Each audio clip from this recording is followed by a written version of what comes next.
Hey, I just got an email from somebody and I wanted to answer it here on video because I think it can help a lot of people. And so I got an email from this guy. He said, he bought the program, he loves it, he finds it very helpful and informative, and he had a couple questions. I have a residential house cleaning business and my body problem is repetition. Vacuuming seems to be the big bother to my back right now. Any suggestions on how to do this with more help for the back? I will be retiring in a year or so, but I want to know if there's some way to do it without constantly hurting my back. And yes, I find that many people can find this video, what I do right now, is beneficial. And I'm going to go into the movements that will decrease or increase your pain and deterioration in the discs of the lower back. But before I do that, let me get to the second question here. So the other question is, I've had some therapists say never use heat, it will spread inflammation, and some say heat is your best friend. I was also told use ice first, then heat. Also told heat, ice always lasts. What is your opinion on this? Well, I have opinions and I'll get into that as well, but first, let's go over the vacuuming and movement question. So I'm going to just put this camera on the iPod. Make sure that you guys can see me. So I'm going to demo, I'm going to just use something here real quick, pretend it is a vacuum.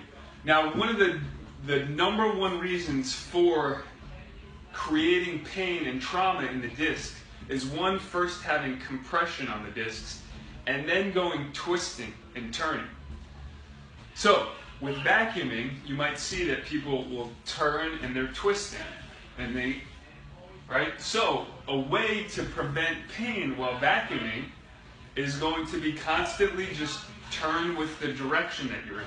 Also, you'll notice if you are already weak or have an issue in your lower back and then you hunch over and all the stress is in your lower back, then that's going to create a problem. It's going to cause a little bit more micro trauma and create pain.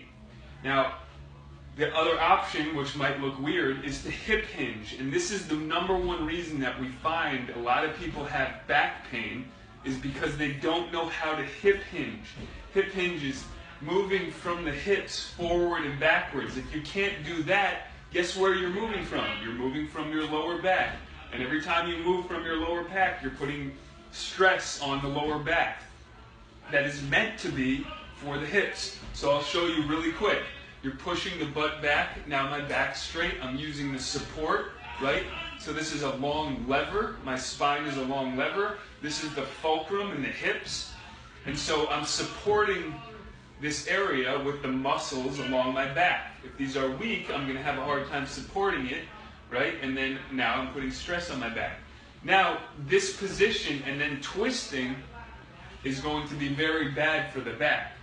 So vacuuming, especially picking things up. We hear people picking up a paper clip off the floor and boom, they throw their back out. And usually, because they didn't think about it, they hunched over and then they twisted, or they did a specific movement and then pop, a little bit of the gel comes out of the discs and hit a nerve or something like that.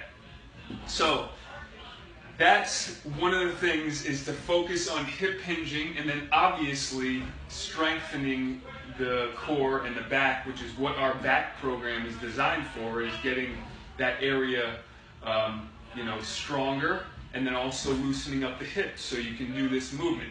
So when you pick something up, essentially we want to squat down, keep our back straight, and then come back up. Think of your back like this. You only have $1 million, let's say money in the bank. You have $1 million in the bank. Every time you do spinal flexion, which is moving from the spine, you're taking $1 out of the bank. And say you have $1 million throughout the span of your life. Well, use them wisely, right? So use your hips to hinge rather than doing spinal flexion to save the discs in your back.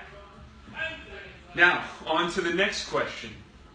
Icing and heating for the back. Icing, and this is some of this is new research, but essentially for the lower back, there's a lot of nerves, there's a lot of ligaments and tendons. We want to keep them warm. We want to keep the blood flow there, and we want energy. Part of the issue is that people are sitting down all day. That area gets stagnant and cold. Icing will not help the situation. The only time icing is very powerful is if your pain is so bad that you want to numb it and then you use ice. But still then, that's just causing the body to be numb. It's actually not helping the situation. We want to keep that area warm. We want to keep the blood flowing. We want to keep it moving to like in the proper way, like I just showed you. And this is why the back program is so powerful, because it helps to bring warmth, blood flow, energy, and exchange of blood so that you get the oxygen and nutrients that area needs, as well as strengthening around the spine so you have the support to support those discs. So there's not a lot of compression, there's not a lot of pressure when you go to make a move. So I hope this answered your question. Any of you that had that same question out there, and I get that question very frequently. I actually just answered the question in my studio, which you can hear going on right now, about 10 minutes ago. So there you have it.